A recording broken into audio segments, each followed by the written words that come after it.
အားလုံးပဲမင်္ဂလာပါ Test to the channel ကို YouTube channel ကနေပြီးတော့အားလုံးကိုပြန်လဲကြိုးဆိုလိုက်ပါတယ်။စပယ်ပန်းကလေးများဆိုတဲ့ပုံမြင်လေးကိုဖတ်ပြမှာဖြစ်တယ်။ဇလန်းကိုရေးသားထားတဲ့သူက Shine Tab ဖြစ်ပြီးတော့တရုတ်ပေါ်တော့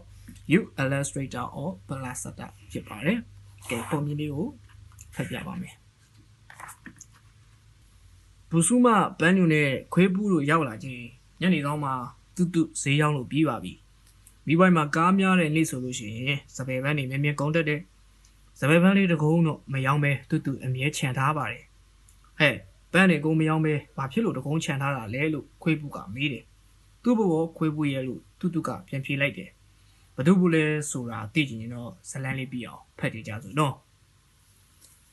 ဘူစုမကတူတူတို့ဘေးငါပါအိမ်နေဆိုပေမဲ့တဲကလေးတွေပါပဲဘူစုမကသူ့အတော်နဲ့နေရတယ်တူတူကအဖွားနဲ့နေတယ်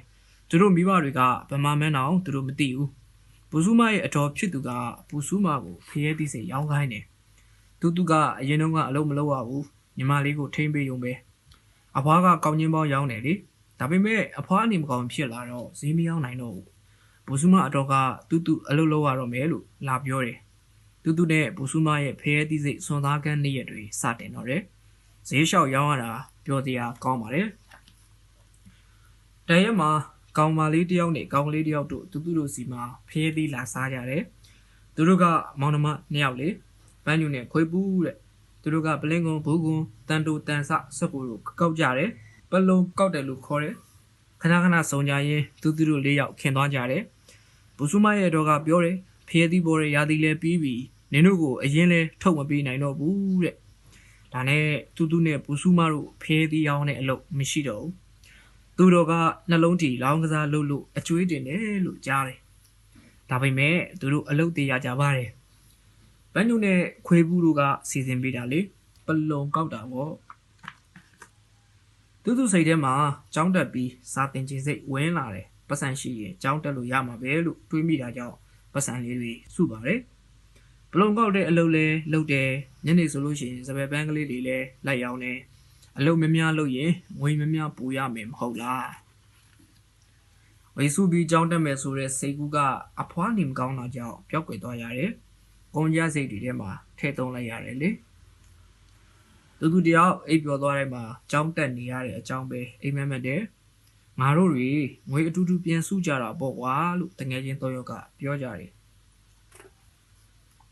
တရက်တော့အမိုက်ပုံထဲမှာခလေးစာအုပ်အဟောင်းတွေပါလာတယ်ဖတ်လို့ကောင်းလိုက်တာအဲ့လေပုံတွေကြည့်လို့ကောင်းလိုက်တာစာသာဖတ်တဲ့ရင်ဒီထက်ပိုကောင်းမှာကျောင်းမတက်ချင်ရင်ပင်ပင်ပန်းပန်းအလုပ်လုပ်ရတတ်တယ်လို့ကြားဘူးတယ်တူတူတို့ကြတော့ကျောင်းတက်ချင်ပါရဲ့နဲ့ဘာဖြစ်လို့ပင်ပင်ပန်းပန်းအလုပ်လုပ်ကြရတာလဲတညနေခင်းတူတူတယောက်စပယ်ပန်းလေးတွေရောင်းနေတော့တငယ်ချင်းတော့သားသူ့စီအပြည့်ရောက်လာကြတယ်တူတူရေငါတို့မျိုးအထွက်ဂုံးကြော်တရားကြီးကိုတီးတာဗောဟာအေးအဲ့ဒီမှာကြောင်းတက်လို့ရတယ်ဟဲ့ဘာရီလဲတငယ်ချင်း၄ယောက်သားသွားကြည့်ခဲ့ကြရဲ့ဟုတ်ပါရဲ့ဂုံးတော်အောက်ကမြေကွက်လက်ကလေးမှာတူတူတို့လိုခလေးတွေကိုမမဆရာမတယောက်ကစာရီတင်ပေးနေတာပဲပျော်စရာကြီးပတ်စံဘယ်လောက်ပေးရမလဲမသိဘူးနော်ငါတို့ကပတ်စံအများကြီးပါမရှိတာဟဲ့အလက်ကားတင်ပေးတာတဲ့ဘုတ်တော်ကျွေးတယ်ဆိုပဲတူတူကဆီယာမကိုသွားမေးကြည့်လိုက်တယ်။သမီးတို့ရောလာတက်လို့ရလာရင်ဆီယာမ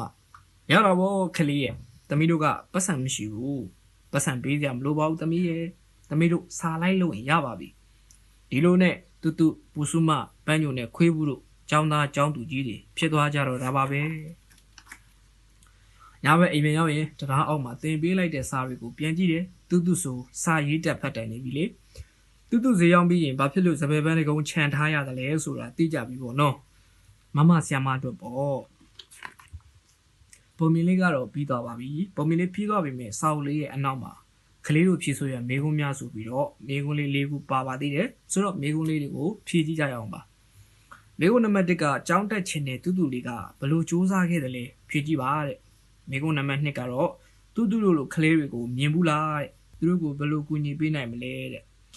မေကုန်းနံပါတ်3ကတော့မြို့ရဲကဘလူနေရာလေးတွေကိုတူတူတို့လိုခလေးတွေအတွက်အသုံးပြုနိုင်တယ်လေတဲ့မေကုန်းနံပါတ်4ကတရားအောက်မှာစာတင်ပေးတဲ့ဆရာမလေးရဲ့စိတ်နေစိတ်ထားကိုခံမှန်းကြည့်ပါတဲ့ကဲ ဒီမိကုန်းလေးတွေကိုကိုမမဝင်ပြီးတော့ဖြည့်ခဲ့ပြီးပါဒီတစ်ပတ်ပုံပြင်လေးကတော့စပယ်ဘန်းကလေးများဆိုတဲ့ပုံပြင်လေးပဲဖြစ်ပါတယ်နောက်တစ်ပတ်ဒီမှာတော့ပုံပြင်သစ်ကလေးတွေနဲ့ပြန်လာခဲ့ပါမယ်